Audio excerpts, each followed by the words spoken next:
everyone and welcome to EduTap and welcome to the Vijay series of the UPSC, EPFO, APFC and EOAO 2026 exam. So this is the part 2 of your accountancy. In the part 1, which is already uploaded on the YouTube channel, you can go and check that out. We have studied about the intro to accounts and also we did the accounting principles which are very important. Okay, तो वो part 1 आपने skip नहीं करना है, and then you can of course come and watch the part 2 which is again very important because today we are going to discuss a very important part, that is the recording of the transaction. Because हमें पता है accountancy is basically what, कि जो भी transactions financial nature की हैं उसको record करना जरूरी है. अब record कैसे करना है, that is going to be the part of the course today. ठीक है, और रिकॉर्डिंग के साथ साथ हम ये भी देखेंगे कि जर्नल, लेजर और बेसिकली ट्रायल बैलेंस आपका कैसे बनता है, which is a part of recording of transactions. ठीक है, सो let us begin, but before that I would like to tell you about the master course 48-hour trial. Okay, so इसका जो link है ना वो डिस्क्रिप्शन में आपको दे रखा है, तो आप वहां पे कैसे जा सकते हैं. देखिए, आपने ना क्या करना है, उस लिंक पे जाना है नीचे जो डिस्क्रिप्शन में दे रखा है. ठीक है, और वहां पे आप जब जाएंगे तो you will land up on this page where in you will get the 2-day demo for the master course of this UPSC EPFO exam. ठीक है, अब बेसिकली कुछ बच्चों को ना बच्चे रेजिस्ट करते हैं कि हमें मास्टर कोर्स लेना चाहिए या नहीं लेना चाहिए, उसमें हमें क्या मिलेगा, कैसा हमें कंटेंट मिलेगा, हम सेटिस्फाई हो भी पाएंगे या नहीं. So basically for that matter EduTap is giving you a 48-hour trial period. ठीक है, which is in just ₹1. That means 48 hours के लिए, 2 days के लिए आप कंटेंट को बिल्कुल वैसे ही देख पाओगे जैसे एक मास्टर कोर्स के बच्चे ने उसको ले रखा है. ठीक है, तो अगर आप देखेंगे उस कोर्स के कंटेंट में एवरीथिंग इज कवर्ड, एवरीथिंग. ठीक है, सारे के सारे आपके जो सब्जेक्ट्स हैं वो कवर्ड हैं. ऐसा नहीं है कि कुछ सब्जेक्ट्स हमने छुपा लिए हैं, नहीं, एवरीथिंग इज कवर्ड. इससे आपको पता लग जाएगा, प्रीव्यू समझ में आ जाएगा कि what is covered in our syllabus, हम कैसी क्वालिटी दे रहे हैं आपको. और अगर आप फिर मास्टर कोर्स हमारा परचेज करना चाहते हैं, so of course you are welcome for that. Okay, so उससे पहले आप 2-day डेमो कोर्स लेना चाहते हैं, so that is available in just ₹1. तो अगर आपको जाना है, you will land up on this page, यहाँ पे आपने बाय नाउ पे क्लिक करना है and just in ₹1 you will be able to access this course. ठीक है जी, चलिए let us move ahead with our topic today, that is the recording of transactions. ठीक है, we will be understanding the rules of debit and credit which is of course the heart of every accounts, है ना. Debit और credit तो सीखना जरूरी है. Plus we'll be introducing you to the topic of the journal, ledger, basically how do you record. ठीक है जी, तो समझते हैं रिकॉर्डिंग ऑफ ट्रांजैक्शंस होता क्या है. सो अगर हमने इंट्रो टू अकाउंट्स पढ़ा है ना, अगर आपने स्टार्ट किया था, तो हमें पता है कि सबसे पहले हमें आइडेंटिफाई करनी होती है ऐसी ट्रांजैक्शन जो फाइनेंशियल नेचर की है, जिसको हम मॉनेटरी यूनिट्स में लिख सकते हैं. उसके बाद हम मेजर करेंगे, राइट. सबसे पहले क्या करेंगे, identify, and then we will measure, and then we have to record that. How do we record that? We can record that in our journal book, in our ledgers, in our trial balance and in our financial statements, right? So let us begin. So first of all, before I begin, I need to tell you about the accounting equation. ठीक है जी, this accounting equation आपको थोड़ा सा अगर याद हो, हमने dual aspect का प्रिंसिपल किया था, उसमें भी हमने अकाउंटिंग इक्वेशन पढ़ी थी. अब सबसे पहले ना रिकॉर्डिंग ऑफ ट्रांजैक्शन सीखने से पहले आपको डेबिट और क्रेडिट के रूल समझ में आने चाहिए. ठीक है, अब इसको समझने के लिए हमें इस अकाउंटिंग इक्वेशन को भी समझना जरूरी है, बिकॉज इस अकाउंटिंग इक्वेशन पे आपका पूरा अकाउंट जो है वो टिका हुआ है. ठीक है, तो बड़ी आसान सी आपकी अकाउंटिंग इक्वेशन है, रोट लर्निंग नहीं करनी है. इसको समझो कि वो कह रहा है कि एसेट्स, जितने भी आपकी कंपनी के एसेट्स हैं, that are equal to liabilities plus capital. इस बेसिकली इसका मतलब क्या है. ठीक है, शेयर होल्डर्स कैपिटल को हम बाद में समझते हैं, पहले सिर्फ इतना समझिए, assets is equal to liability plus capital. ठीक है, इसका मतलब है कि ऑर्गेनाइजेशन में जितने भी आपके एसेट्स हैं, आपने कोई मशीन बाय करी, कोई लैंड बाय करी, कोई कार, व्हीकल, ट्रक, कुछ भी बाय करा है आपने, तो या तो वो आपने लोन पे लिया होगा. ठीक है, या तो आपने उसको लोन पे लिया है तो वो आपकी लाइबिलिटी बन जाती है, ऑब्लिगेशन बन जाती है कि कल को आपको वो पैसा पे करना पड़ेगा. या फिर ओनर ने अपना पैसा लगा के वो एसेट आपको परचेज कराया है आपके बिजनेस में, right. So that means asset is equal to liabilities plus capital. So all those assets that you own in your business is either on credit, is either on loan, or either it is due to the capital that is introduced by the owner. ठीक है जी। So you don't have to do the rote learning, इसको concept को समझोगे तो ये कभी नहीं भूलोगे। और कई बार ना क्वेश्चन आ जाता है कि आपको अकाउंटिंग इक्वेशन बतानी है, तो वो आपको अकाउंटिंग इक्वेशन है ना आपको ऑप्शंस में दे देंगे asset is equal to liability plus capital, या फिर आपको लिख देंगे asset minus capital is equal to liability. तो you should know how to hold the here from the other end as well. ठीक है, तो पता होना चाहिए कि कैसे आप इसको रीडिस्ट्रीब्यूट कर सकते हो। Asset minus liability is equal to capital, तो क्या ये तीनों गलत है? नहीं, बिल्कुल सही है। अगर ये कंसेप्ट को समझ लोगे तो ये कंसेप्ट भी आपके ईजी हो जाएंगे। ठीक है जी। तो asset is equal to liability plus capital, यहां पे वो कह रहे हैं कैपिटल या फिर share holder capital also. Now what is share holders capital? अब एक लेटर से मैं रिलायंस की बात करती हूँ। ठीक है, रिलायंस एक कंपनी है जिसके जो स्टॉक्स है, या फिर मैं कहूँ कि जिसके जो शेयर्स हैं वो लिस्टेड हैं। अगर कभी आपने वो स्टॉक एक्सचेंज वो देखा है ना CNBC टीवी पे कि शेयर के प्राइजेस लिस्टेड होते हैं वहां पे बहुत सारी कंपनीज के। सो व्हाट इज दैट बेसिकली, कि जब एक कंपनी अपने स्टॉक्स को लिस्ट करती है for the general public to purchase it. ठीक है, तो बेसिकली अगर रिलायंस कुछ शेयर्स जो है वो इशू करती है तो मैं या आप उन शेयर्स को खरीद सकते हैं। जब हम उन शेयर्स को खरीदते हैं, लेट अस से रिलायंस का एक शेयर है जो 100 रुपीज का है, मैंने वो शेयर खरीद लिया।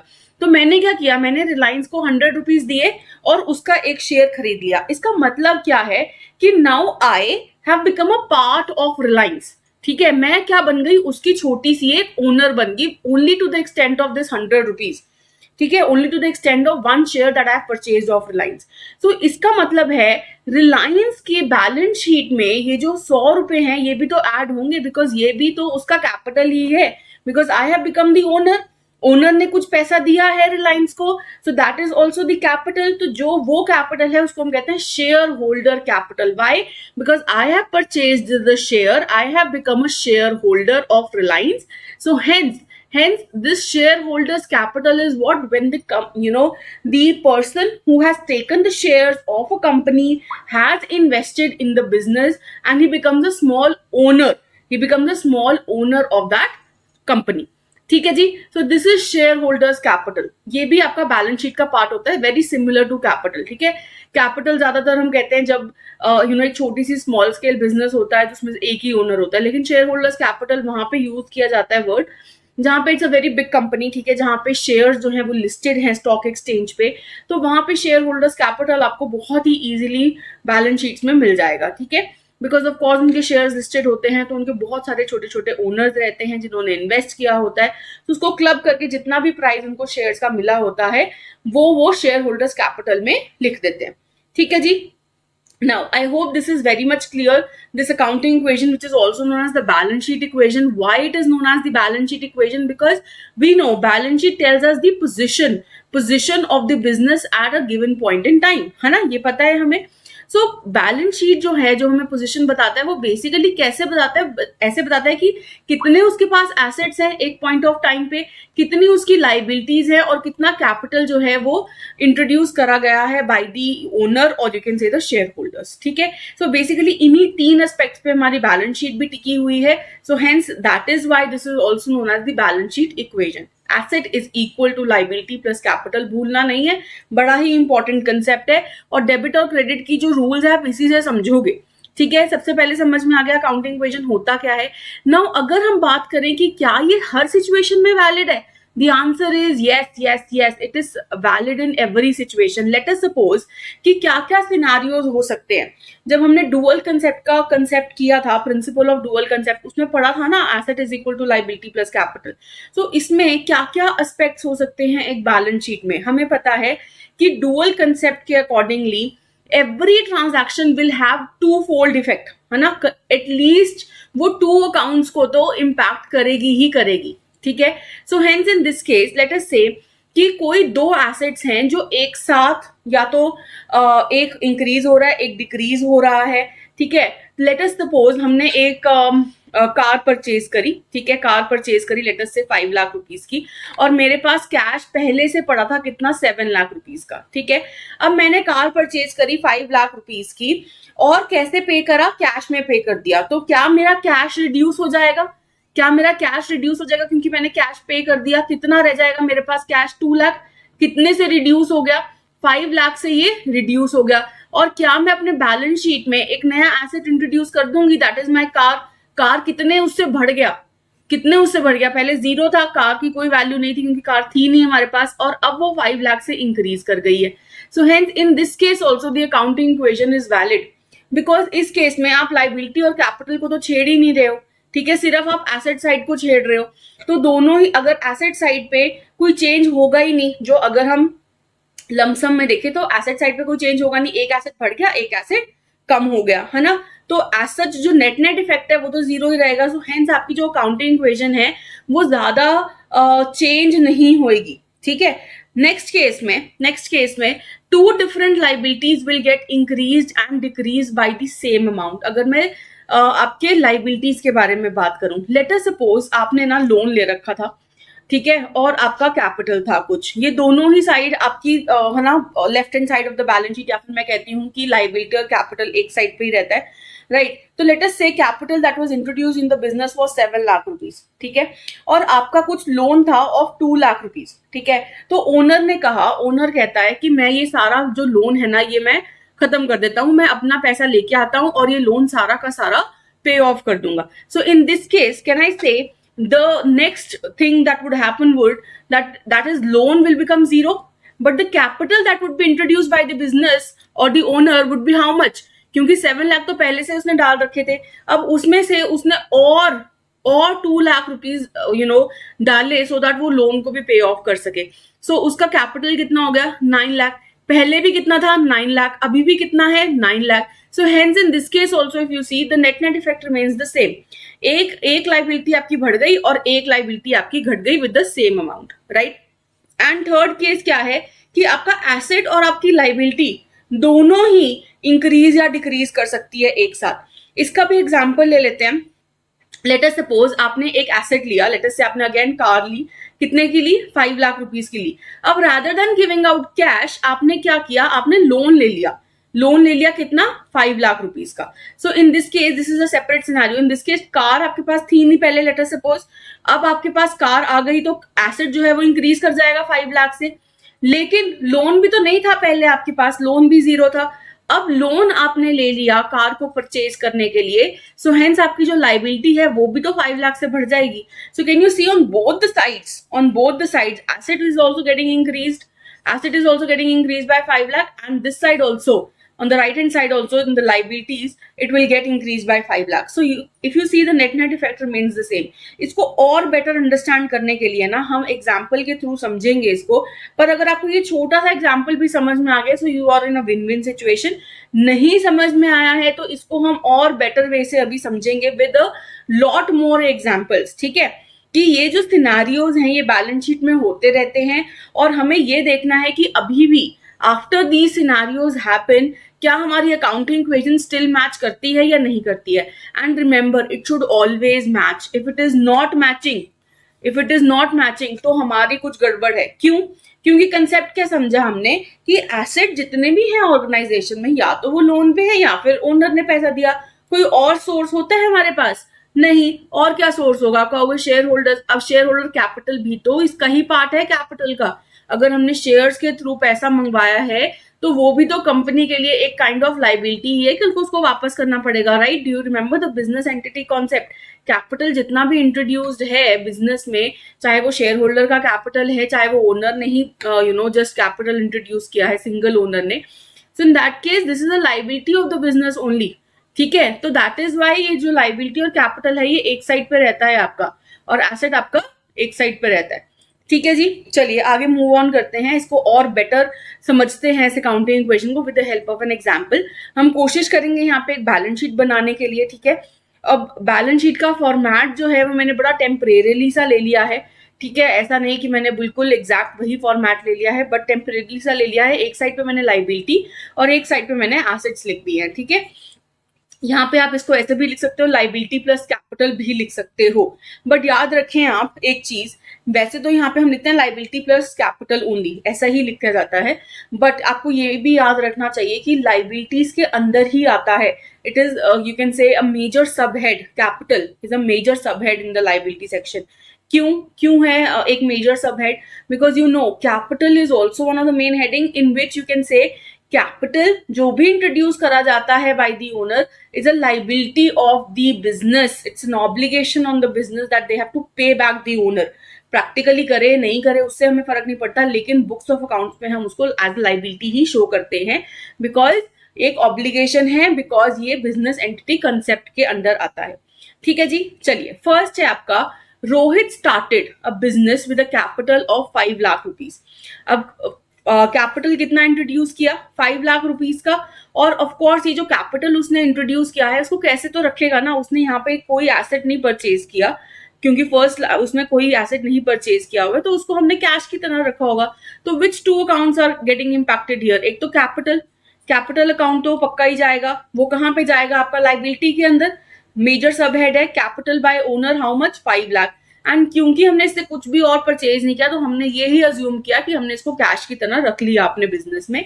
सो एसेट के अंदर आ जाएगा आपका cash of 5 lakh rupees. Again if you see is the accounting equation matching. अगर मैं बात करूं कि ऐसे लिख लूं इसको, liability plus capital is equal to asset, अभी भी समझ में आ रहा है ना, asset is equal to liability plus capital, है ना।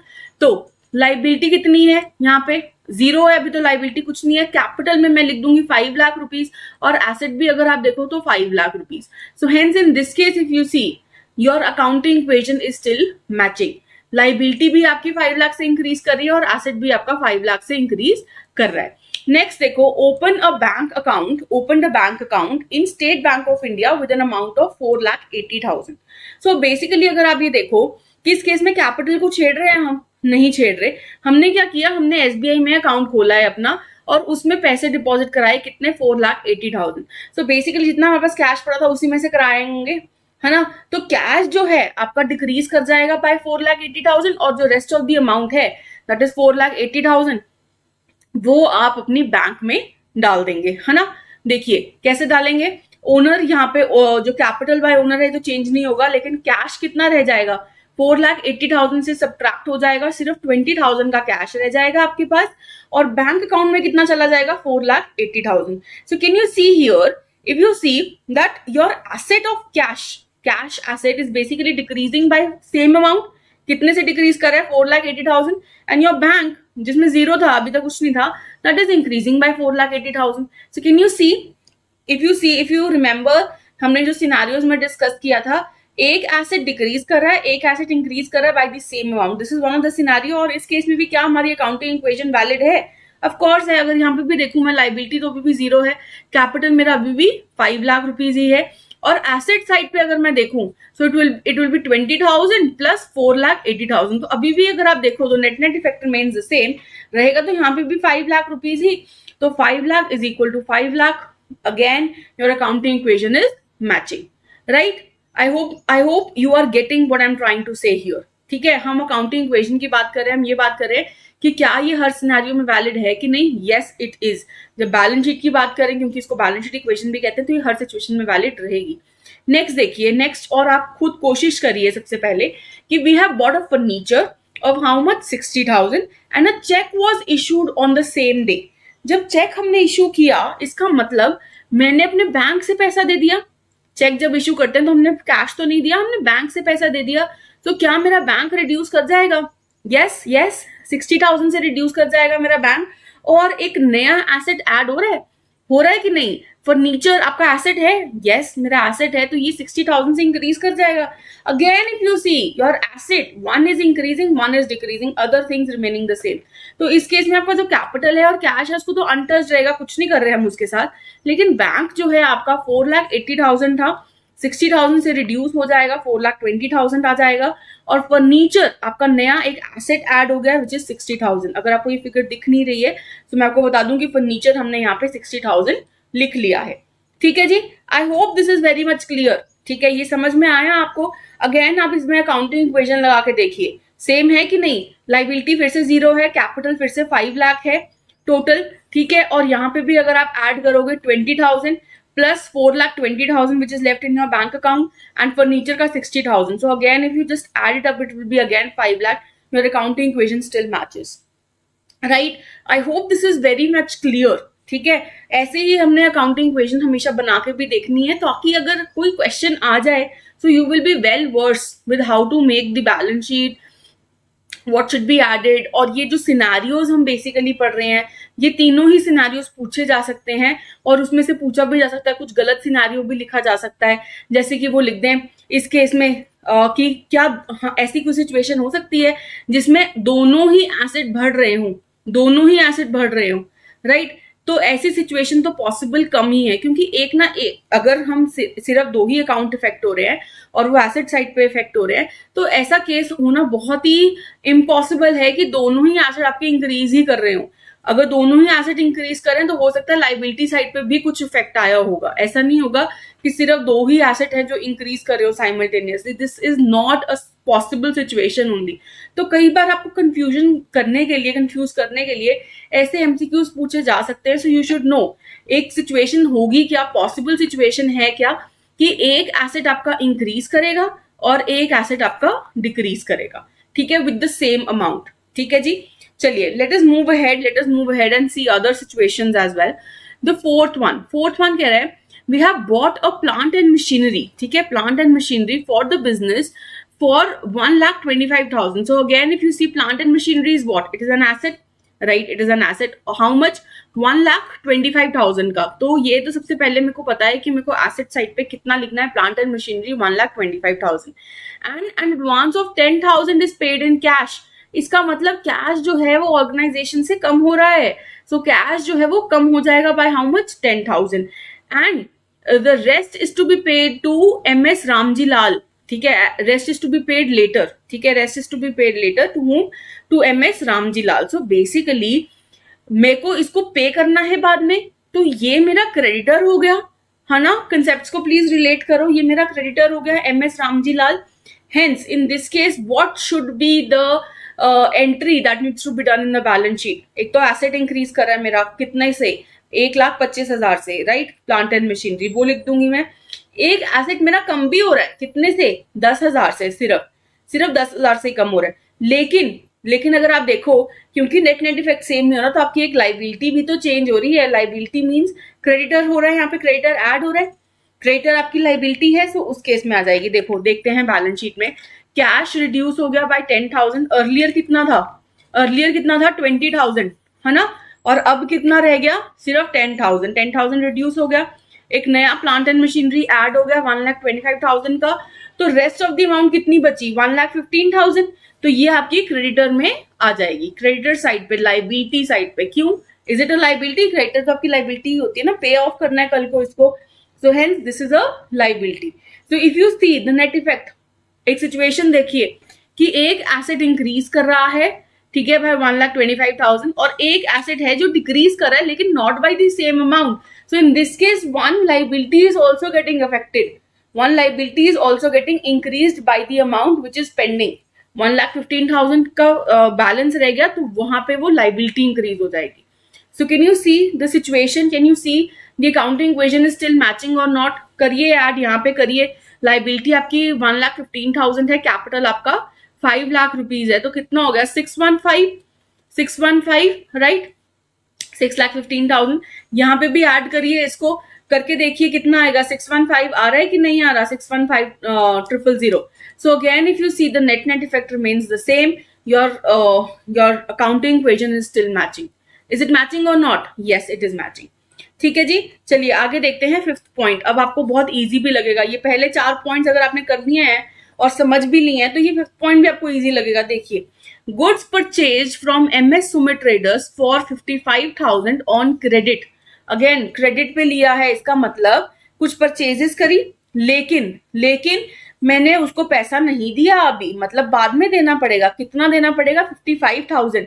तो क्या ये मेरा क्रेडिटर बन गया कि नहीं? देना है ना इसको बाद में। तो मेरा जो क्रेडिटर है सबसे पहले तो इंक्रीज हो जाएगा बाय 55,000, ठीक है। और इस केस में क्या मेरा कोई और लाइबिलिटी इंक्रीज डिक्रीज हो रही है? नहीं। लेकिन एसेट क्या इंक्रीज हो रहा है? सोचो हो रहा है कि नहीं हो रहा? बिल्कुल हो रहा है। There is one asset known as stock, है ना। तो गुड्स मैंने परचेज करे हैं तो मेरी इन्वेंट्री में चले जाएंगे, इन्वेंट्री मेरी बढ़ जाएगी, तो उसको या तो आप लिख सकते हो इन्वेंट्री या फिर स्टॉक। तो यहाँ पे आप क्या करेंगे? क्रेडिटर आपका जो है वो इंक्रीज हो गया, ठीक है, बाय 55,000। पहले 1,15,000 था और अब 55,000 का इंक्रीज हुआ तो 1,70,000 हो गया। और एसेट साइड पे देखोगे तो देर इज स्टॉक, ठीक है। अगर आपको दिख रहा है तो बहुत अच्छी बात है, अगर नहीं दिख रहा तो प्लीज यहाँ पे देख लीजिए। एसेट साइड पे ना हम स्टॉक ऐड कर देंगे bye how much, 55,000. So again if you see your asset is increasing by 55,000 and even your liability is increasing by 55,000. So what is the situation? What is the situation? Your asset and liability can increase by the same amount, ठीक है, और it can decrease by the same amount, ठीक है। ऐसा नहीं कि एक बढ़ रहा है एक कम हो रहा है, ऐसी सिचुएशन नहीं है पॉसिबल, ये भी याद रखना है। तो सिचुएशंस भी याद रखनी है, क्वेश्चन उसमें से आ सकते हैं।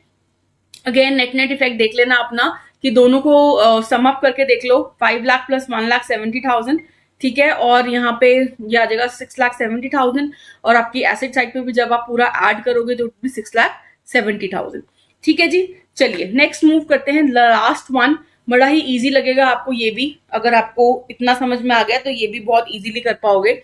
गुड्स कॉस्टिंग 6, देखिए 6 point, goods costing 35,000 sold to Rajni enterprises for 35,000, ठीक है जी। तो 35,000 के जो गुड्स थे, कितने के गुड्स मैंने पहले खरीदे थे 55,000 के, उसमें से जो 35,000 के गुड्स थे वो मैंने रजनी एंटरप्राइजेस को बेच दिए। अब इसको ना अज्यूम कर लेते हैं, यहाँ पे लिख देती हूँ मैं ऑन क्रेडिट, ठीक है, कि इसको भी मैंने क्रेडिट पे बेचे हैं, लेकिन इस केस में मुझे पैसे आने हैं, रजनी एंटरप्राइजेस से पैसे आने हैं। तो ये रजनी एंटरप्राइजेस मेरा क्या हो गया, क्विकली जिसको पता है उसको दिमाग में अपने आंसर बताओ, और फिर ये क्या हो गया, ये है डेटर्स, और जिसने सही आंसर किया अपने आप को टैप कर लो, you should give yourself a शाबाशी, ठीक है। तो ये क्या बन गया मेरा डेटर। डेटर क्या होता है, एसेट होता है। तो आपकी एसेट साइड पे कितना आ जाएगा, 35,000, क्योंकि ये मिलना है आपको, लेकिन साथ ही साथ आपका स्टॉक जो है वो कम भी तो हुआ क्योंकि बेच दिया आपने, तो आपका जो स्टॉक है वो कम हो जाएगा बाय हाउ मच, 35,000। डेटर्स कितने से इंक्रीज हो जाएंगे, by 35,000। So what is the situation here, one asset is increasing by 35,000 and one asset is decreasing by 35,000. So increase and decrease of assets by the same amount, that is one situation, और इस case में भी आपकी accounting equation valid रहेगी। Again यहाँ पे जब आप ऐड करोगे सारा को लाइबिलिटी साइड पे तो 6,70,000 और एसेट साइड पे भी it would be 6,70,000, right. I hope this is very much clear. I hope इसमें आपको समझ में आ रहा है कि देखो ऊपर वाली तो चीजें हमने कुछ भी चेंज नहीं करी है, सिर्फ स्टॉक और डेटर में चेंज आ रहा है। कैसे चेंज आ रहा है, एक घट रहा है एक बढ़ रहा है, right. So this is your accounting equation. अगर आपको ये समझ में आई है, ये बहुत ही इंपॉर्टेंट कॉन्सेप्ट है, ये अगर समझ में आया है तो आप मतलब 20% में कहूंगी 20% आप चैप्टर को बहुत अच्छे से समझ चुके हैं, ठीक है जी। अकाउंटिंग इक्वेशन समझ में आई है तो फिर आप इसके बाद जो डेबिट और क्रेडिट के रूल्स हैं उसको भी बड़े आसानी से समझ लेंगे, ठीक है। तो आगे चलते हैं आपकी अकाउंटिंग इक्वेशन को और कॉम्प्रिहेंसिव बनाते हैं, ठीक है जी। तो क्या है इस अकाउंटिंग इक्वेशन में, basically assets is equal to liabilities plus stockholders equity. Now if you understand this word stockholders equity, this is same as your shareholders capital, okay, when basically small owners like you and me invest in one particular company through the shares, that is known as the shareholders capital, or you can also say that stockholders equity, ठीक है। अपना पैसा जब कोई छोटा owner invest करता है in a company, right. So this is same as your shareholders equity, आप या फिर shareholders capital, ये आप synonymous words हैं, synonyms हैं एक दूसरे के, आप इसको ऐसे यूज कर सकते हैं। So now इसको comprehensive way में जब हम समझते हैं तो हमने ये तो पढ़ लिया था assets is equal to liabilities plus your stockholders equity। अब इस stockholders equity को ना थोड़ा सा bifurcate कर सकते हो। देखिए, एक तो contributed capital that is contributed by the owners, ठीक है, by the main owner also. अगर हम रिलायंस की बात करें तो अंबानी जी ने भी कुछ पैसा लगाया होगा, that is known as your capital. और छोटे शेयर होल्डर्स तो हैं ही हैं, जैसे मैं और आप, तो उनका भी जो भी इन्वेस्टेड अमाउंट है उसको भी हम कहते हैं contributed capital by the share holders, ठीक है। Plus some retained earnings. What are retained earnings, basically अब रिलायंस है, रिलायंस कितने सालों से चलती आ रही है, ठीक है, उसमें वो कितना प्रॉफिट कमा रही है, क्या वो सारा का सारा प्रॉफिट विड्रॉ कर लेते हैं? नहीं, ऐसा नहीं होता। कुछ प्रॉफिट जो है वो अक्यूमुलेटेड रहता है इन दी ऑर्गेनाइजेशन इटसेल्फ, ठीक है। इतना पैसा भी वो क्या करेंगे, तो ऐसा पैसा जो अक्यूमुलेटेड रहता है आपकी ऑर्गेनाइजेशन में उसको हम कहते हैं रिटेन्ड अर्निंग्स, ठीक है। तो कुछ पैसा जो अक्यूमुलेटेड है उसको हम कहेंगे रिटेन्ड अर्निंग्स, और वो भी ऐड हो जाएगा इन योर कैपिटल। बेसिकली ये जो प्रॉफिट है ये है तो ओनर का ना, ठीक है तो ये ओनर का ही पैसा, उसको वापस देना चाहिए था पर हमने नहीं दिया, कंपनी में ही रिटेन कर लिया, तो वो भी हमारा स्टॉक होल्डर इक्विटी का ही पार्ट बन जाएगा। प्लस प्लस देखिए रेवेन्यू माइनस एक्सपेंसेस, अगर मैं बात करूं इस साल की, ठीक है अगर मैं बात करूं, ये तो रिटेन्ड अर्निंग्स हो गई कुछ पिछले सालों के अक्यूमुलेटेड प्रॉफिट्स की।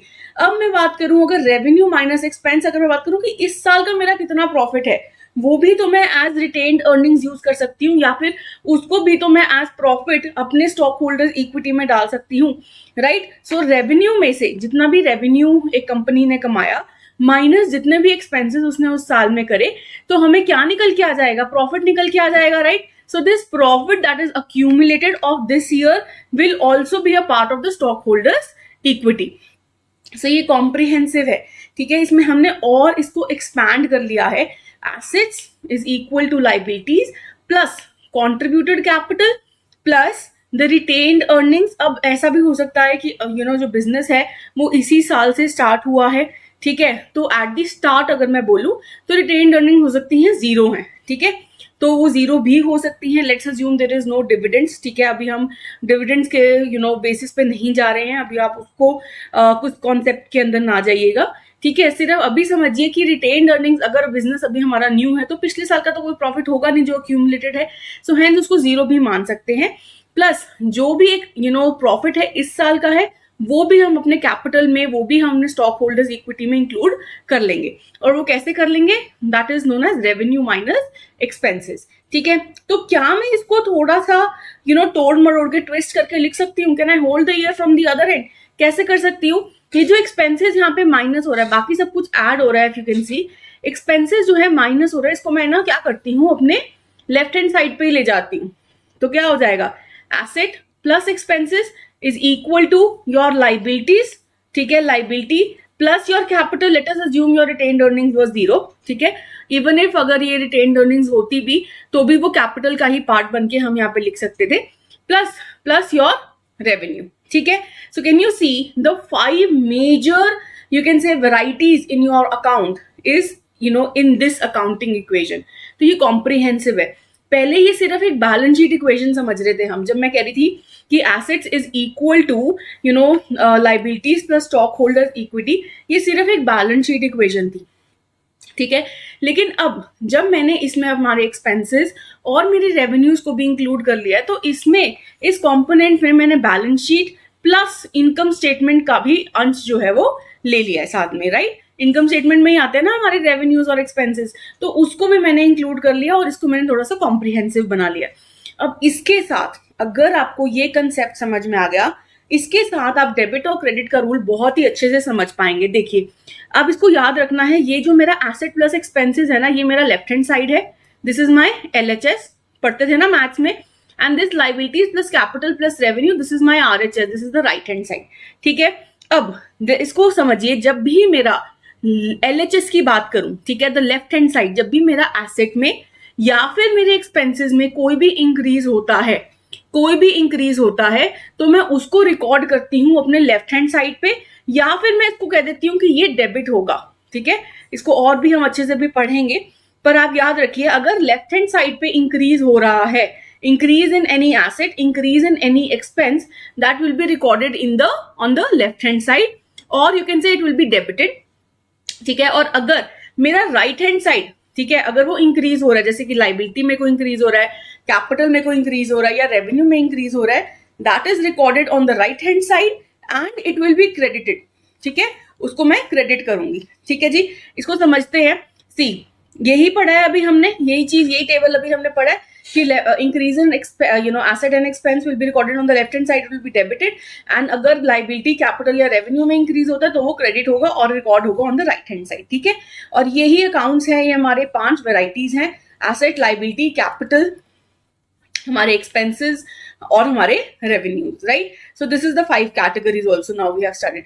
अब जब इसको मैं डेबिट और क्रेडिट के रूल के हिसाब से समझूं, तो मैंने यही कहा कि जो हमारे एसेट हैं और जो हमारे एक्सपेंसेस हैं, अगर वो इंक्रीज हो रहे हैं, राइट, तो वो क्या होगा, डेबिट होगा, ठीक है जी, गॉट इट। अब देखिए अगर ये डिक्रीज हो रहा हो, एसेट जो है वो डिक्रीज हो रहा है, इसके एग्जांपल्स मैं आपको आगे दूंगी, ठीक है।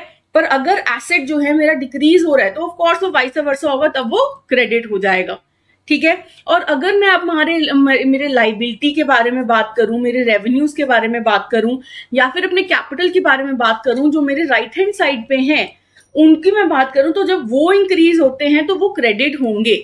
और अगर वाइसा वर्सा करना है, ये सब चीजें रिड्यूस हो रही हैं या डिक्रीज हो रही हैं, तब वो डेबिट होगा, ठीक है।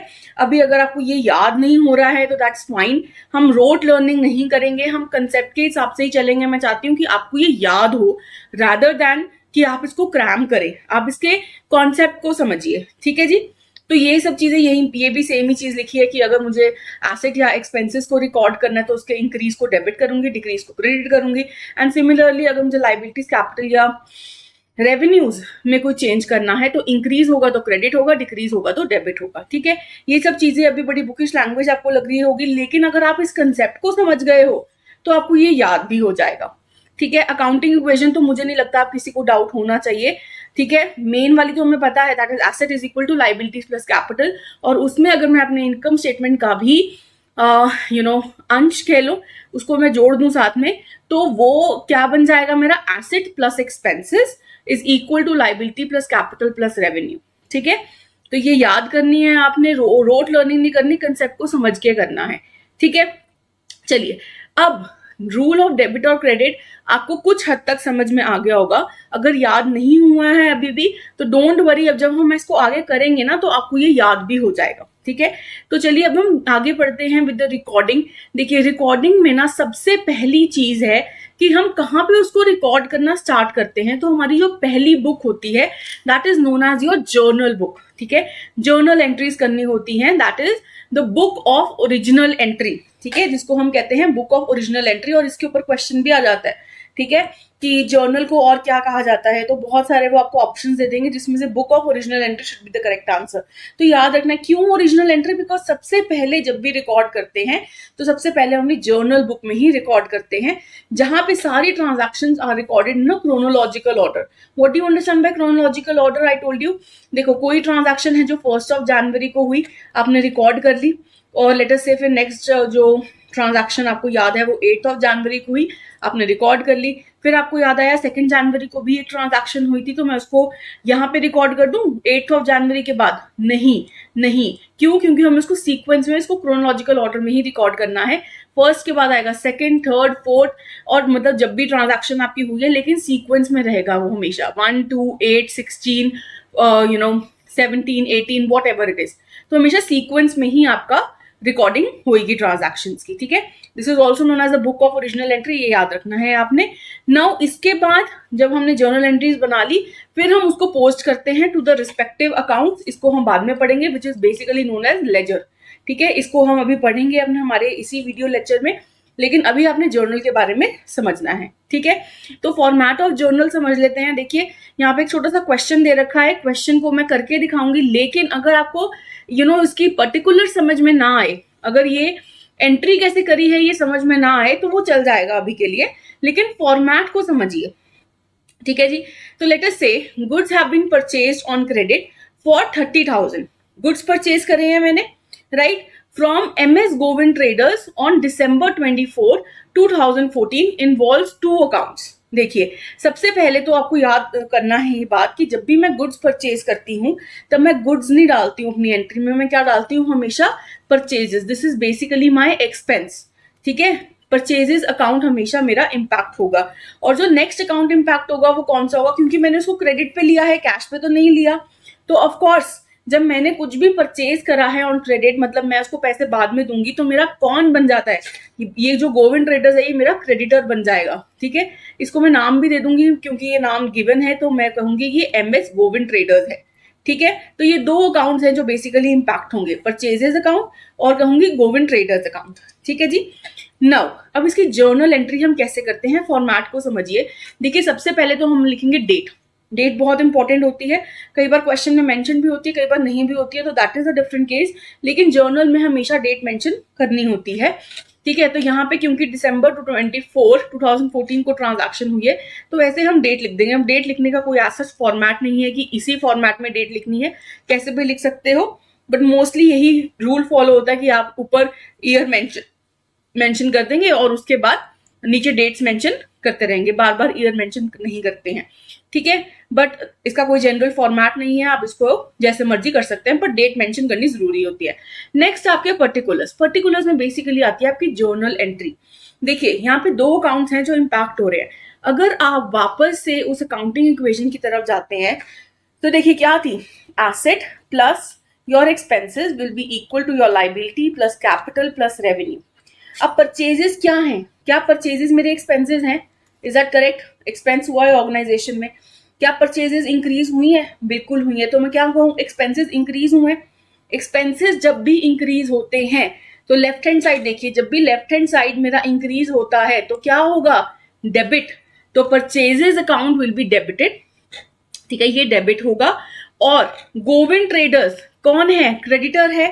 MS Govind trader is a creditor, it's a liability to me, ठीक है। लाइबिलिटी जो है वो इंक्रीज हो गई है, तो जब भी हमारा राइट हैंड साइड जब भी मेरा इंक्रीज होता है तो क्या होगा, लाइबिलिटी अगर इंक्रीज हो रही है तो वो क्रेडिट होगी, राइट। याद है आपको ये। तो देखिए एंट्री कैसे करेंगे, देखिए सबसे पहले तो आपको ये याद रखना है कि जब भी मैं पर्टिकुलर्स में एंट्री करना स्टार्ट करूंगी तो जो भी चीज डेबिट होनी है, जो भी ट्रांजैक्शन, जो भी अकाउंट डेबिट होना है, उसको ना मैं क्या करूंगी, मेरे जो ये लाइन है इसी के साथ साथ मेंशन करना शुरू करूंगी। परचेजेस अकाउंट, ठीक है, परचेजेस अकाउंट, ये वाला अकाउंट है जो इम्पैक्ट हो रहा है, और उसके सामने मैं लिखूंगी डेबिट। डेबिट कैसे लिखूंगी, DR प्रीफिक्स में बेसिकली। और कहाँ पे लिखूंगी, देखिए बिल्कुल on the right hand side of this margin, यहाँ पे ये जो मार्जिन है ना, बिल्कुल उसके साथ साथ लिखूंगी DR, जो भी अकाउंट सिर्फ डेबिट होता है। नेक्स्ट लाइन में जाऊंगी, थोड़ी सी स्पेस छोड़ूंगी, ठीक है, थोड़ी सी स्पेस छोड़ूंगी, जहां पे भी मुझे क्रेडिट ट्रांजैक्शन करनी है, ठीक है, वहां पे मैं मेंशन करूंगी 2, ठीक है, 2 जो भी मेरा अकाउंट है जो क्रेडिट हो रहा है। क्या, कौन सा अकाउंट क्रेडिट हो रहा है, MS गोविंद ट्रेडर, या फिर इसको क्रेडिटर अकाउंट भी लिख सकते हैं, एज यू विश, ठीक है। पर मोस्टली हम नाम लिखेंगे, अगर नाम गिवन है तो हम नेम ही मेंशन करेंगे, 2 गोविंद ट्रेडर्स, ठीक है। और उसके आगे देखिए यहाँ पे आता है आपका लेजर फोलियो। फिर ये तो इतना तो समझ में आया, इतना पार्ट समझ में आया, ठीक है। उसके बाद ये नीचे वाला पार्ट अभी मैं छोड़ रही हूँ, ये वाला अभी बताती हूँ ये क्या होता है। उसके आगे आता है लेजर फोलियो। लेजर फोलियो क्या होता है, बेसिकली हमें पता है जर्नल के बाद ना it has to be posted to the ledger accounts, है ना, it has to be posted to the ledger account. अगर अभी नहीं पता है क्या होते हैं दैट इज फाइन, बट इतना बता दीजिए कि लेजर अकाउंट्स में हम पोस्ट करते हैं। तो जहां पे भी ये ट्रांजैक्शन, ये जो पर्टिकुलर ट्रांजैक्शन है जहां पे भी पोस्ट होगी, फॉर एग्जांपल वो पेज नंबर 36 पे पोस्ट हो रही है, तो यहाँ पे हम लिख देंगे 36। Basically this is the page number of the ledger account where this transaction has been posted, ठीक है जी। उसके आगे आ जाएगी आपकी डेबिट अमाउंट और क्रेडिट अमाउंट। तो जहां पे भी हमारा डेबिट हुआ है, परचेजेस अकाउंट डेबिट हुआ है, तो उसके सामने सामने डेबिट अमाउंट आ जाएगी। कितनी है, 30,000 इज द अमाउंट, इतनी परचेजेस करी है। और क्रेडिट में भी देखिए, क्योंकि 30,000 की परचेजेस करी है तो इतना ही उधार है, सो दैट इज क्रेडिट अमाउंट में आ जाएगा 30,000, ठीक है। ये नेक्स्ट लाइन में आएगा, ये याद रखना है, एक साथ साथ नहीं लिख देना है, ठीक है जी। और फिर एक चीज जो हमने छोड़ दी थी वो ये है, that is the narration. This is basically known as the narration. तो ये purchases of goods in trade from Govind traders, basically जो भी मैंने एंट्री करी है उसके नीचे नरेशन लिखेंगे, उसकी एक्सप्लेनेशन लिखेंगे कि ये एंट्री करी क्यों है, ठीक है। सो this is basically the journal format.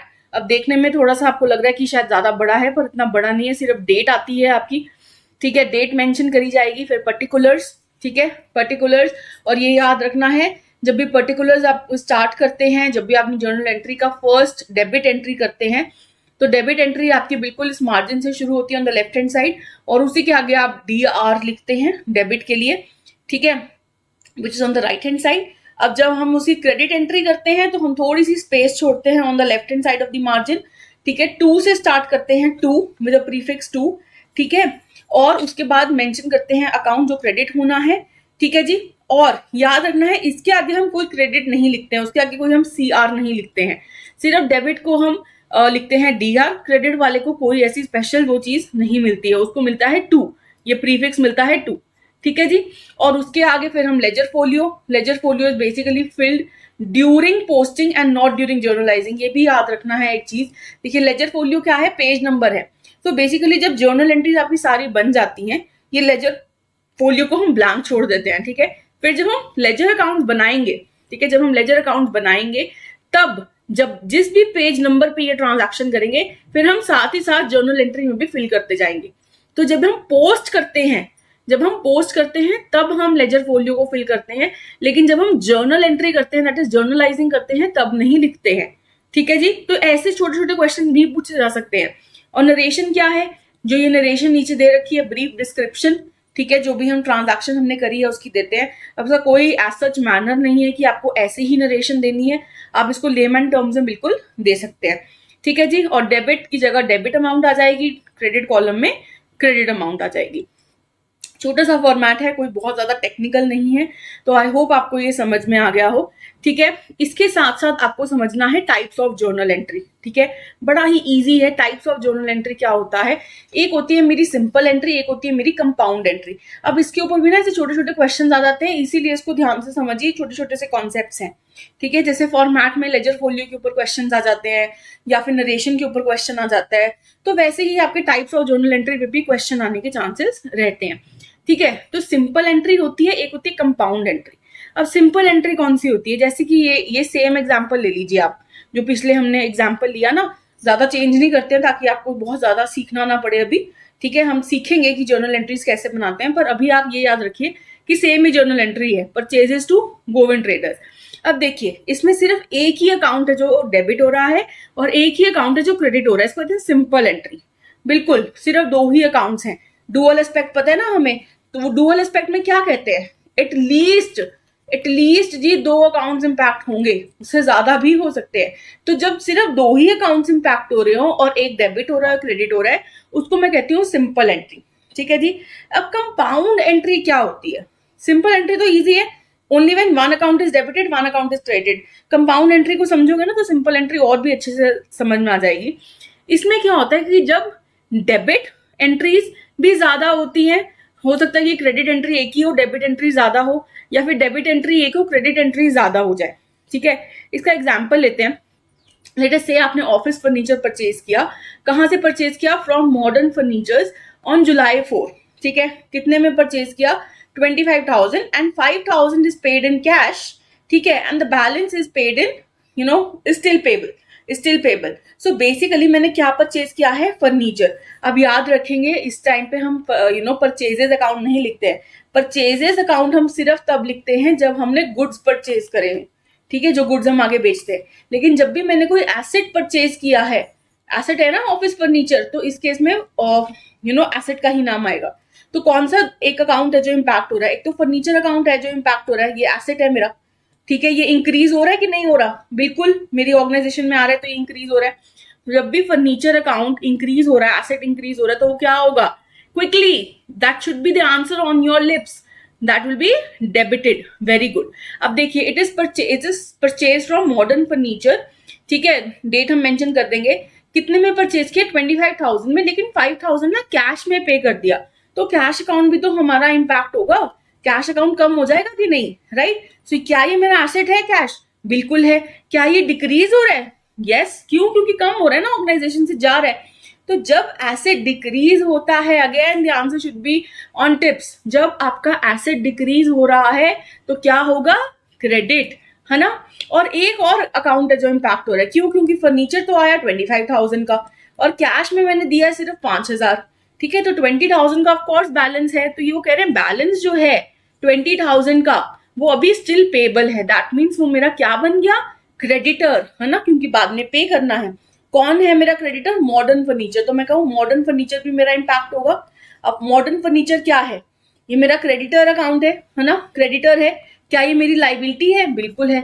Liability जब इंक्रीज होती है तो क्या होगा, quickly liability is on the right hand side increase होता है तो वो क्रेडिट होगा। कितने पे हो रहा है, कितने से हो रहा है, दैट इज 20,000। तो जर्नल एंट्री बनाएंगे अगर हम, तो अगर आप देखो कि एक अकाउंट है जो डेबिट हो रहा है ना, और दो अकाउंट्स हैं जो क्रेडिट हो रहे हैं, तो क्या आप देख रहे हो, कि एटलीस्ट 2 अकाउंट्स तो इम्पैक्ट हो रहे हैं, लेकिन उससे ज्यादा भी हो रहे हैं इस केस में। तो इस केस में एंट्री क्या बनेगी आपकी, office furniture account, that is debited, right, that should be debited. ऐसे ही लिखा जाएगा ना, ये फॉर्मेट समझ में आया, ठीक है, ये बिल्कुल आपके लेफ्ट हैंड साइड से शुरू होगा।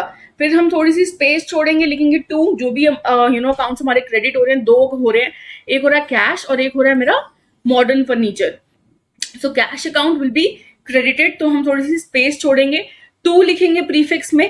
कैश अकाउंट कितना 5000 और फर्नीचर अकाउंट भी हमारा क्रेडिट ही हो रहा है। इसके आगे देखिए कोई वो नहीं आएगा, CR कुछ नहीं लिखेंगे, याद रखना है।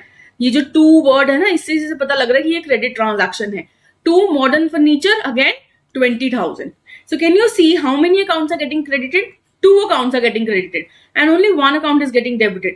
तो ऐसे केसेस में जब more than 1 account is either credited or either debited, so that is known as compound entry. ऐसा भी हो सकता है कि 2 अकाउंट्स आपके डेबिट हो रहे हैं, एक क्रेडिट हो रहा है, या फिर ऐसा भी हो सकता है कि 2 अकाउंट्स डेबिट हो रहे हैं, 2 अकाउंट्स ही आपके क्रेडिट भी हो रहे हैं। So in that case that is also compound entry.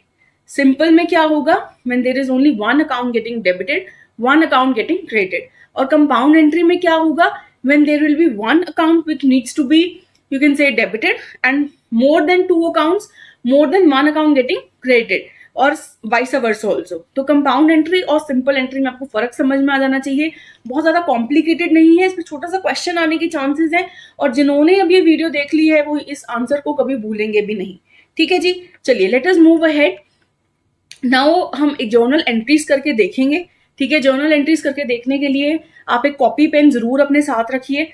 ठीक है, क्यों? क्योंकि जब आप एंट्रीज करेंगे मेरे साथ साथ तो आप बहुत अच्छे से सीख पाएंगे अगर आप उसको खुद भी लिखेंगे, खुद भी करके देखेंगे। मुझसे पहले आपके पास आंसर होना चाहिए, ऑल्दो यहाँ पे आंसर जरूर मेंशन है, बट इसको नहीं देखिएगा, कोशिश करिए अपना दिमाग खुद लगाने के लिए, जर्नल एंट्रीज खुद बनाने के लिए। आप बना पाएंगे, अगर नहीं बना पाएंगे तो of course I am here to help you also. हम अभी जर्नल एंट्री स्टार्ट करते हैं। ठीक है, सो पहली जर्नल एंट्री है हमारी, Rohit started business with a capital of 5 lakh rupees. Now, if you see, he has started a business, so he has invested his own money. That means which account will be impacted? One, the capital account, okay, because he has invested the money. And second account with that will be impacted would be what? The cash account. Why? Because the capital that he has invested, that will be put as cash. ठीक है, cash की तरह उसको अपना asset की तरह रख सकता है वो, right? So two accounts which will be impacted will be cash and the capital account. अगर आप देखो कैश जो है वो बिजनेस में आ रहा है, राइट, सो इंक्रीज हो रहा है, basically it's an asset. Asset जब इंक्रीज हो रहा है तो वो क्या होगा? Debit, right, it will be debited. इधर देखिए, एसेट जब आपका इंक्रीज होता है तो क्या होगा? डेबिट। सो हेंस यहाँ पे देखियो cash account will be debited and capital account is like a liability account to you, right, that we know. जो भी कैपिटल इन्वेस्ट करता है आपका ओनर, वो बिजनेस के लिए एक लाइबिलिटी होती है। So hence here the liability is increasing, या फिर आप इसको यही से देख लीजिए, जो हमारा कैपिटल है वो इंक्रीज कर रहा है। जब कैपिटल इंक्रीज करता है तो क्या होगा?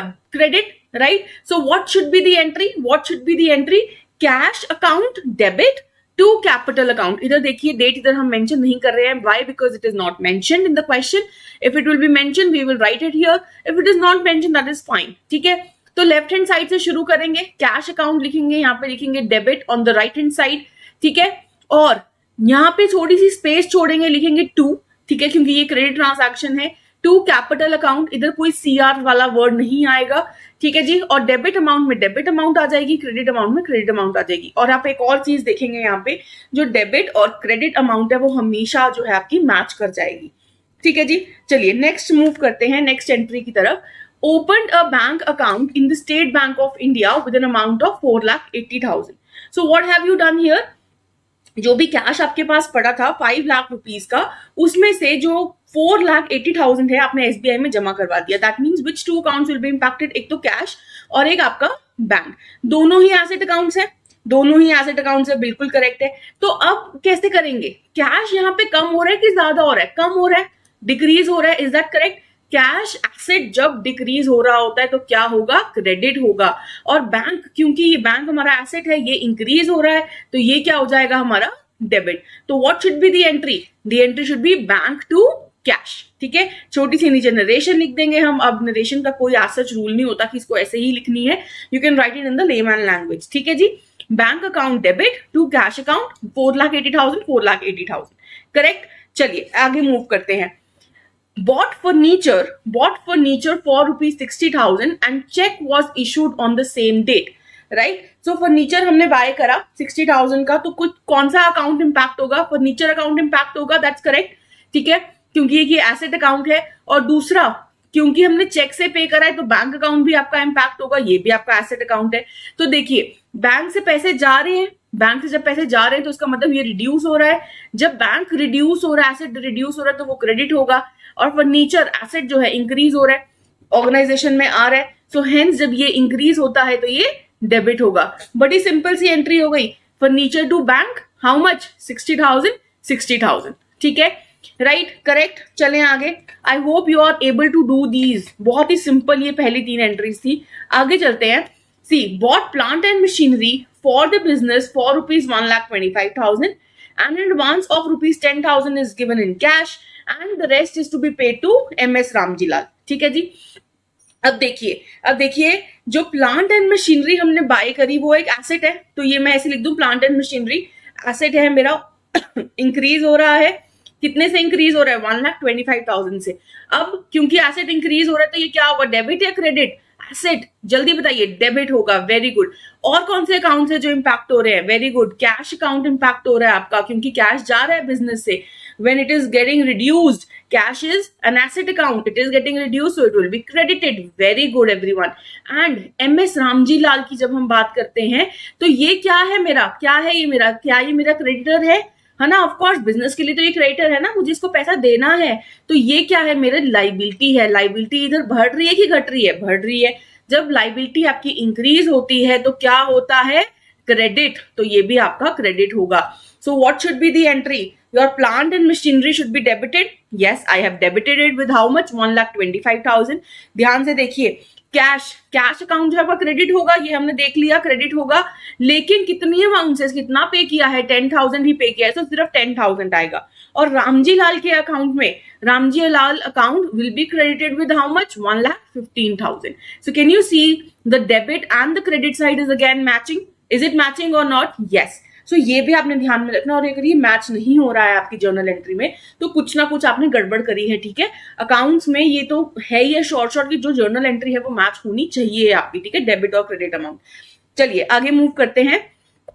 Goods purchase from MS Sumit traders for ₹55,000 on credit, ठीक है। तो मैंने आपको बताया था कि जब भी मैं गुड्स परचेज करती हूं तो ये मेरा एक्सपेंस होता है, तो मेरे purchases account will B impacted, that's correct. Purchases account will B impacted. Purchases account आपका एक्सपेंस अकाउंट है, एक्सपेंस अकाउंट बढ़ रहा है, तो जब एक्सपेंस बढ़ता है तो क्या होता है? Debit, very good.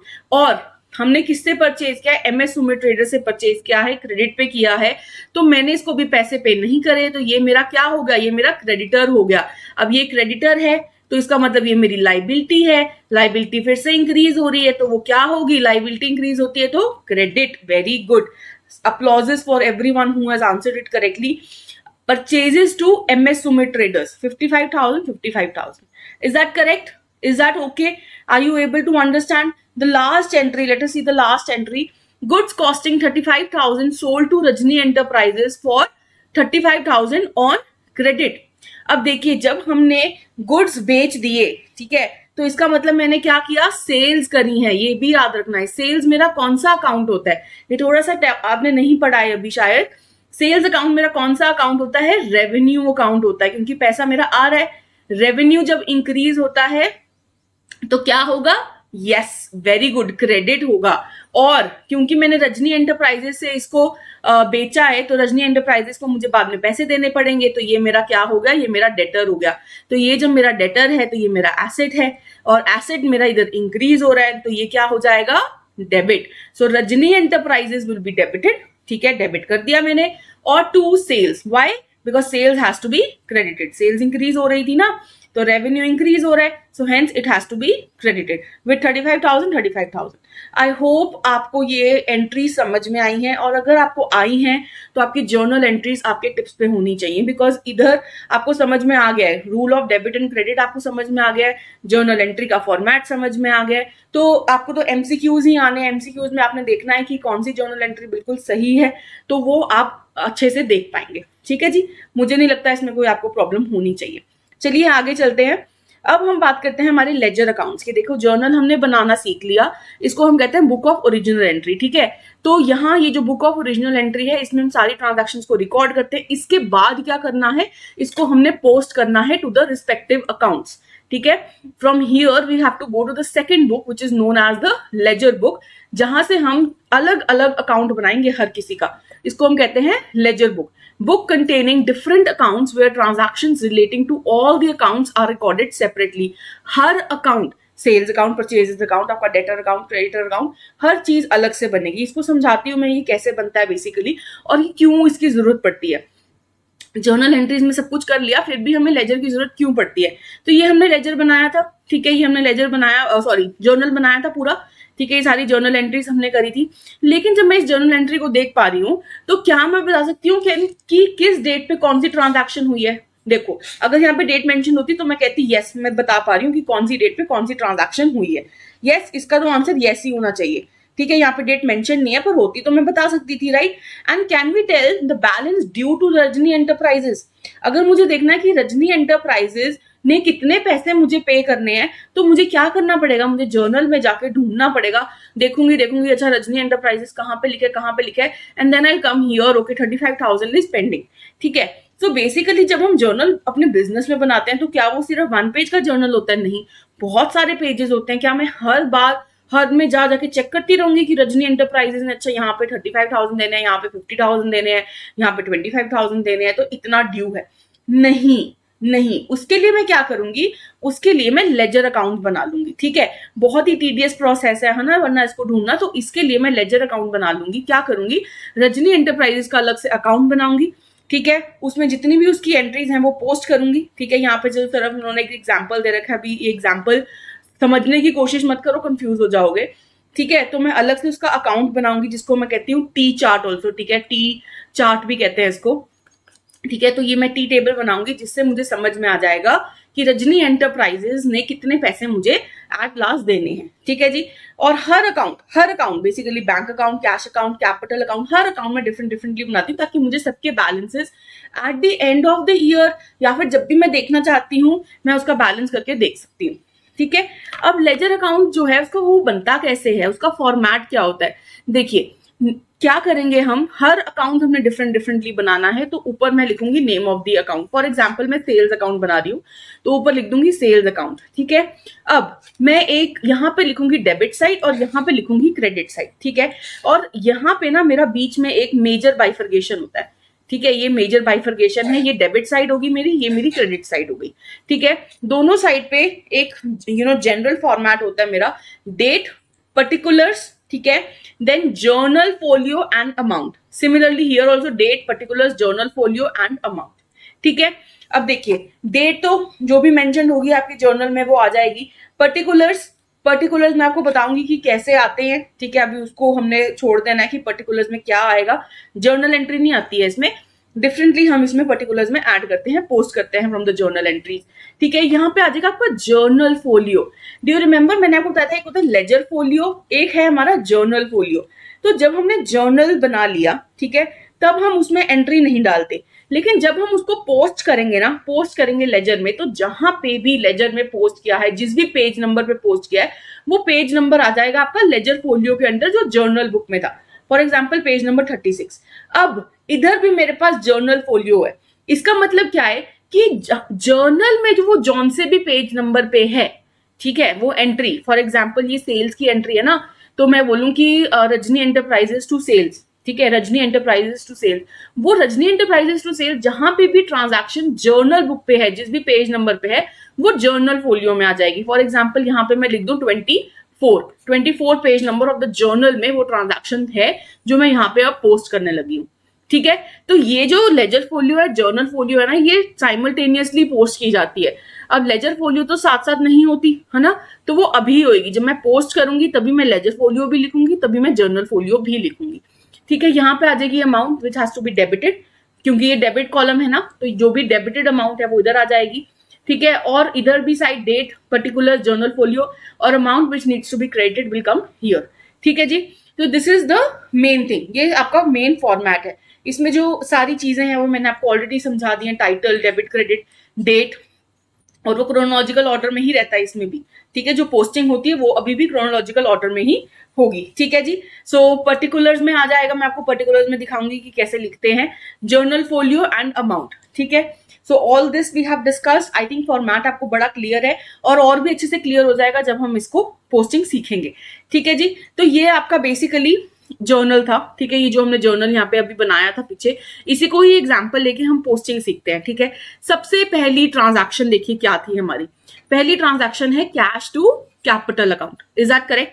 Cash to capital account, इसको मुझे पोस्ट करना है। कितने अकाउंट्स हैं? 2 अकाउंट्स हैं, तो मुझे 2 ये अलग अलग अकाउंट्स खोलने पड़ेंगे। एक मेरा कैश अकाउंट आ गया, एक मेरा कैपिटल अकाउंट आ गया, ठीक है। अब इन्होंने क्या किया है ना, यहाँ पे इन्होंने डेट नहीं लिखी, इन्होंने जर्नल फोलियो नहीं लिखा, ठीक है। डेट और जर्नल फोलियो मिसिंग है, लेकिन इट्स ओके, ठीक है, because it was not mention anywhere. तो यहाँ पे वो थोड़ा सा मिसिंग है, इधर आता है ना पर्टिकुलर्स के बाद, तो वो ठीक है, हमने स्किप कर दिया। लेकिन जब आप एक्चुअली देखते हैं तो ये आज का फॉर्मेट है, पर अभी हमने स्किप कर लिया क्योंकि दैट वाज नॉट नेसेसरी, ठीक है। अब देखिए कैश टू कैपिटल, अब बड़े ही ध्यान से सुनेंगे कि पोस्टिंग करी कैसे जाती है। ये जो पहली एंट्री है, ठीक है, cash has to be debited, cash account has to be debited. सो कैश अकाउंट में ना डेबिट साइड पे हम लिख देंगे 5 lakh. This is the amount, 5 lakh has to be debited. So इधर मैं क्या अमाउंट लिख दूंगी? 5 लाख रुपीज, ठीक है। अब याद रखेंगे कैश अकाउंट में कभी कैश के नाम से ट्रांजैक्शन नहीं आती है, किस नाम से आएगी? द ऑपोजिट वन, ये जो ऑपोजिट है द कैपिटल अकाउंट, ठीक है। कैपिटल अकाउंट के नाम से ट्रांजैक्शन आएगी आपकी, ठीक है। ये याद रखेंगे ऑपोजिट नेम से, ठीक है। अब इधर कुछ भी हमारा क्रेडिट साइड पे नहीं है, ठीक है, दैट इज फाइन। अब कैपिटल अकाउंट पे चलते हैं। कैपिटल अकाउंट क्रेडिट हो रहा है, क्रेडिट कितने से हो रहा है? 5 लाख। तो क्रेडिट वाली साइड पे, इधर क्रेडिट वाली साइड होती है, कितना आ जाएगा? 5 लाख। किस नेम से आ जाएगा? Opposite name, opposite account, that is the cash account, ठीक है, that is the cash account. So how do you basically read this? कैसे रीड करोगे इसको कि cash account has been debited with 5 lakh rupees due to the capital account, ठीक है, right? Is that clear? चलो next देखते हैं। नेक्स्ट आपके लिए बड़ा इजी होगा अब, क्योंकि मुझे लगता है यहां तक तो आपको समझ में आ गया है, ठीक है। बैंक टू कैश, अब देखिए कौन से 2 अकाउंट्स दोबारा इंपैक्ट हो रहे हैं। एक हो रहा है आपका बैंक अकाउंट और एक हो रहा है आपका cash account. Bank account is debited with how much? 4,80,000।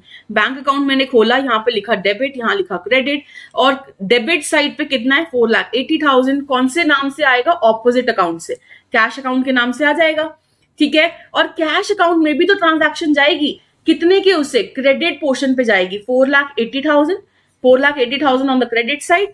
और किससे नाम से जाएगी? Opposite name, that is the bank account, that is the bank account. Is that clear? Is the posting very much clear? चलिए आगे मूव करते हैं। Furniture to bank, अब ये 2 अकाउंट्स इंपैक्ट हो रहे हैं। Furniture to bank, furniture account is debited, यहाँ पे डेबिट एंट्री पे आ जाएगा कितना? 60,000। किस नेम से आ जाएगा? With the opposite name, bank account. और बैंक अकाउंट में भी ट्रांजैक्शन जाएगी, क्रेडिट साइड पे जाएगी। बैंक अकाउंट देखिए यहाँ पे है आपका, आपकी क्रेडिट साइड पे आ गया 60,000 with the opposite name furniture account, that is furniture account. Is that clear? चलिए आगे मूव करते हैं। प्लांट एंड मशीनरी अकाउंट, अब इसको देखिए, ये वाली ट्रांजैक्शन को आराम से देखिए। Plant and machinery to cash account and to Ramji Lal. अब कैसे करेंगे? प्लांट एंड मशीनरी अकाउंट खोल दूंगी मैं, खोल दिया मैंने यहाँ पे, ठीक है। अब देखिए it has to be debited with how much? 1,25,000। लेकिन कैसे डेबिट हो रहा है? 2 अकाउंट्स की वजह से डेबिट एंट्री आ रही है इसकी। कौन से कौन से? कैश और रामजी लाल। तो ये दोनों ही अकाउंट्स आ जाएंगे, cash account, Ramji Lal account. How much? Cash 10,000, Ramji Lal 115,000, ठीक है, 1,15,000। और ये आपका प्लांट एंड मशीनरी में आ जाएगा। टोटल आ गया ना 1,25,000, इतना ही चाहिए था मुझे। अब कैश अकाउंट में भी ट्रांजैक्शन करनी है। कैश अकाउंट में देखिए यहां पे मैं ट्रांजैक्शन करूंगी प्लांट एंड मशीनरी। देखिए क्रेडिट साइड पे जाना है ना 10,000 विद द ऑपोजिट। अब इसमें रामजी लाल नहीं आएगा, ये याद रखेंगे। ऑपोजिट वाली एंट्री आती है सिर्फ, ऑपोजिट ट्रांजैक्शन वाली। इधर ये क्रेडिट हो रहा है तो डेबिट वाला ही जाएगा सिर्फ, that is plant and machinery account, ठीक है, 10,000। Is that clear? Is that very much clear? ठीक है। और रामजी लाल के अकाउंट में भी क्रेडिट साइड पे ट्रांजैक्शन जाएगी, क्रेडिट साइड पे 1,15,000, but by which name? Not by the cash but by plant and machinery, plant and machinery account. Is that very much clear? चलिए आगे मूव करते हैं। Purchases to MS Sumit traders, ठीक है, purchases to MS Sumit traders, ये दोनों account हम खोल लेंगे। Purchases account has to be debited with 55,000, debit कर दिया डेबिट साइड पे, this is the debit side right, और ये आपकी क्रेडिट साइड है, 55,000 डाल दिया और सुमित ट्रेडर्स के नाम से आ जाएगा, that is the opposite account. Similarly Sumit traders का अकाउंट भी हम खोल लेंगे और क्रेडिट साइड पे 55,000 with the opposite name purchases account right. चलिए नेक्स्ट पे मूव करते हैं, Rajni to sales. I think this is very much easy now. आप मुझे बताइए कैसे करेंगे। यस, रजनी एंटरप्राइजेस भी खोलेंगे, सेल्स अकाउंट भी खोलेंगे, और कैसे पोस्ट करेंगे, रजनी एंटरप्राइजेस में डेबिट साइड पे लिखेंगे 35,000 सेल्स अकाउंट के नाम से, है ना, ठीक है। तो Rajni enterprises sales account 35,000 has to be debited, और सेल अकाउंट में क्रेडिट साइड पे लिखेंगे 35,000, ठीक है, with the opposite name Rajni enterprises, with the opposite name Rajni Enterprises. I hope this is very much clear. This is the posting, बड़ी ही easy होती है posting, बहुत difficult नहीं है। लेजर बनाना from the journal entry it is quite easy. अब इसमें से अगर मैं बोलूँ कि क्वेश्चन क्या एक्सपेक्ट कर सकती हूँ, तो मुझे लगता है कि लीस्ट चांसेस हैं कि लेजर पे से ऐसे क्वेश्चन आए, है ना। लेकिन क्वेश्चंस क्या क्या आ सकते हैं ना, कि सेकंड कौन सी बुक होती है, पोस्टिंग जिसमें हम करते हैं वो कौन सी बुक का नाम है, लेजर है उसका नाम, है ना। तो that is the question that can be asked, ठीक है। सो हमें पता लग गया, सबसे पहले हमने जर्नल बनाना होता है, जर्नल से हम लेजर्स बनाते हैं, फिर लेजर से हम क्या बनाते हैं, trial balance, and trial balance से फिर फाइनल अकाउंट्स। ये सारी हमारी रिकॉर्डिंग ऑफ ट्रांजैक्शन है बेसिकली। जर्नल से बनाना है लेजर, लेजर से फिर हम बड़े पिक्चर पर जाते हैं to the trial balance, and then to the final accounts. Final accounts में बेसिकली आपकी सारी फाइनेंशियल स्टेटमेंट्स आ जाती हैं, जैसे कि हमारी इनकम स्टेटमेंट, हमारा P&L, है ना, हमारा प्रॉफिट एंड लॉस स्टेटमेंट, हमारा बैलेंस शीट और हमारा cash flow statement, that's correct. तो ये आपका रिकॉर्डिंग ऑफ ट्रांजैक्शंस है, ठीक है। जो ट्रायल बैलेंस है हम आगे करेंगे, बट उससे पहले ना आपको एक और चीज समझनी है। जब हम डेबिट और क्रेडिट की बात करते हैं तो हमने ये इस वे से इसको समझा है कि जब एसेट और एक्सपेंसेस आपके इंक्रीज कर रहे हैं तो वो डेबिट होगा, और जब वो डिक्रीज कर रहे हैं तो वो क्रेडिट होगा, राइट। और सिमिलरली जब लाइबिलिटी, रेवेन्यू और कैपिटल की बात करते हैं और वो इंक्रीज हो रहा है तो वो क्रेडिट होगा, और अगर वो डिक्रीज कर रहे हैं तो वो डेबिट होगा। This is the part that we have discussed. फिर हमने जर्नल एंट्री बनानी सीखी, उसके बाद हमने लेजर एंट्री बनानी सीखी, लेजर में पोस्ट करना सीखा। लेकिन इसके साथ ना आपको गोल्डन रूल्स ऑफ अकाउंटिंग भी समझ में आने चाहिए, बिकॉज ये भी, इससे भी क्वेश्चंस आने के चांसेस रहते हैं आपके, ठीक है। आपने क्या करना है, जब आप फॉलो करोगे, जब आप जर्नल एंट्री बनाओगे ना, तो ट्राई करो कि यही कंसेप्ट फॉलो करो, ठीक है। This is the concept that you need to follow. Easy है, ज्यादा इजी है, लेकिन ये गोल्डन रूल्स भी साथ साथ आपने अप्लाई कर लो, या फिर आप कह लो अपने दिमाग में जरूर रखने हैं। देखिए, एज पर दी अकाउंट्स ना, we have 3 accounts, 3 different types of accounts. One is the personal account, ठीक है, second is the real account, and the third one is the nominal account, ठीक है। What is the personal account? What is a personal account basically? Personal account is like the person, the account which are related to a person, जैसे कि Ram account, Shyam account, ठीक है, या फिर company का नाम जैसे कि Rajni enterprises account. So these are what, like, क्योंकि रजनी एंटरप्राइजेस एक आर्टिफिशियल पर्सन हो गया, दैट्स अ बिजनेस। तो ये सब क्या है, ये पर्सनल अकाउंट्स हैं। इस केस में जो गोल्डन रूल ऑफ अकाउंटिंग है ना, वो क्या है, debit the receiver and credit the giver. क्या है, debit the receiver and credit the giver. जहां से भी पैसा if you are receiving, okay, if you are receiving, तो जो भी रिसीवर है वो डेबिट हो जाएगा, और जो गिवर है, जो पैसा दे रहा है, वो क्रेडिट हो जाएगा। इसको समझने के लिए देखिए, गिवन कैश ₹1,000 टू राम, ठीक है। Now Ram here is what, because Ram को हम पैसा दे रहे हैं, तो राम हमारा क्या हो गया, रिसीवर। राम क्या हो गया, receiver. So in this case Ram has to be debited, Ram has to be debited with 1,000 rupees, ठीक है। और जो कैश है वो क्रेडिट हो जाएगा फॉर सर्टन रीजन, जो मैं आपको आगे एक्सप्लेन करती हूँ, ठीक है। अब देखिए, real account, next is your real account. This account is basically related to all your assets, ठीक है, जितनी भी एसेट्स हैं, प्रॉपर्टीज हैं बेसिकली। तो इस केस में क्या है, debit what comes in, credit what goes out. बहुत बार आपने सुना भी होगा ये, है ना, कई जगहों पे यूज भी होता रहता है। So debit what comes in, credit what goes out, ठीक है। इस केस में let us take one example, bought furniture for cash 5,000 rupees. तो देखिए, दोनों ही एसेट्स हैं आपके, फर्नीचर भी और कैश भी।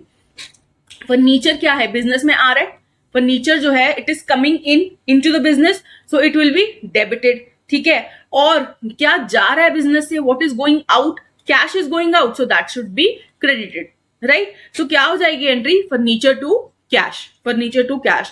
और जब हमने अगर अपना प्रीवियस रूल भी अप्लाई करें तो उस केस में फर्नीचर जो है वो इंक्रीज हो रहा है, एसेट इंक्रीज हो रहा है तो डेबिट होगा, और कैश डिक्रीज हो रहा है तो वो क्रेडिट हो जाएगा, राइट। सिमिलरली जब मैं ऊपर वाले क्वेश्चन पे दोबारा आती हूँ, देखो गिवन कैश टू राम, ठीक है, how much cash I have given 1000 rupees, ठीक है। इस केस में कैश क्या है, कैश क्या है, it is going out of the business क्योंकि I am giving it, so hence देखो कैश क्या हुआ यहाँ पे, क्रेडिट। तो इस केस में ना ऐसा भी हो सकता है कि real account, personal account, nominal account, जो ये तीनों ही अकाउंट्स हैं ये इंटरमिक्स भी हो सकते हैं, ठीक है। नेक्स्ट पे देखते हैं nominal account. Nominal account is related to all your revenues and your expenses, ठीक है, जितने भी आपके रेवेन्यूज होते हैं और एक्सपेंसेस होते हैं। इस केस में वो कहते हैं debit all the expenses and losses, जितने भी आपके एक्सपेंस हो रहे हैं या लॉसेस हो रहे हैं उसको आप डेबिट कर दीजिए। देखो उससे रूल से भी फॉलो करता है, एक्सपेंस हो रहा है आपका, जब वो इंक्रीज होता है तो डेबिट करना होता है। Similarly here also debit all expenses and losses and credit all incomes and gains. Income basically क्या, रेवेन्यू, रेवेन्यू वैसे भी जब आपका इंक्रीज करता है तो वो क्रेडिट करना होता है, right. So this is your nominal account. जैसे कि पेड रेंट ₹2000 कैश में पे किया होगा फॉर एग्जाम्पल, तो ये रेंट क्या, मेरा एक्सपेंस है, तो rent is my expense, so I have to debit this, rent account needs to be debited with 2000 and to cash why, because here cash is going out of the business, so credit what goes out. देखो तो ये जो real account है ना, ये तो बहुत जगहों पे रोल प्ले करेगा, तो ये भी आपने ध्यान में रखना है। So to cash account, cash is going out of the business, so hence it will be credited 2000। तो ये कुछ गोल्डन रूल्स ऑफ अकाउंटिंग है, थोड़े से कंफ्यूजिंग हो सकते हैं बिकॉज वो ज्यादा इजी है, जो पिछला मेथड हमने किया है वो ज्यादा इजी है, लेकिन ये तीनों अकाउंट्स आपने भूलने नहीं है, 3 टाइप्स ऑफ अकाउंट्स, बिकॉज इसके ऊपर क्वेश्चन आ सकता है, ठीक है। क्वेश्चन अगर मैं कहूँ तो कैसे आ सकता है वो मैं अभी कराऊंगी आपको, ठीक है। So these are the 3 types of accounts, और अगर मैं इसको जस्ट बुकिश लैंग्वेज में बताऊं भी तो ये क्या होते हैं, personal accounts is related to any person, ठीक है, which also includes the artificial person, ठीक है, जैसे कि कोई कंपनी हो गई, फर्म, एसोसिएशन, एक्सेट्रा एक्सेट्रा। और अगर मैं बात करूं रियल अकाउंट की, सो this is based on your assets, so all the ledger accounts that reflects the transaction related to assets and basically liabilities as well. So in this case ये real account है आपका, that is the debit what comes in, credit what goes out, right? And then your nominal account is basically related to all your income, expenses, profit and losses, ठीक है। इस case में क्या है, debit all expenses and losses and credit all incomes and gains, right. चलिए ऐसा ही एक concept check करते हैं कि आपको ये समझ में आया है कि नहीं आया है। In case of real account, debit what comes dash and credit what goes dash. तो ये बड़ा ही इजी है कि नहीं है ना, और ऐसे क्वेश्चंस पूछे जा सकते हैं, तो इसलिए ये गोल्डन रूल्स ऑफ अकाउंटिंग आपने करने हैं। सो बड़ा ही इजी है, debit what comes in and credit what goes out, so the answer should be option 1, right, option 1। And next देखिए, debit all expenses and losses and credit all incomes and gain is the rule of which account, the nominal account, right, it is based on the nominal account, ठीक है, option 3, right. सो ऐसे questions देखिए वहां पे पूछे जा सकते हैं, सो आपने घबराना नहीं है, बड़े ही इजी हैं। गोल्डन रूल्स को अगर आप अप्लाई करेंगे तो आप इसको इजीली कर पाएंगे, ठीक है जी। So with this we have come to the end of our class, so thank you so much and I hope आपको ये सब चीजें अच्छी लगी हों, पसंद आई हों। अगर आपको वीडियो पसंद आई है तो do subscribe to our channel, ठीक है।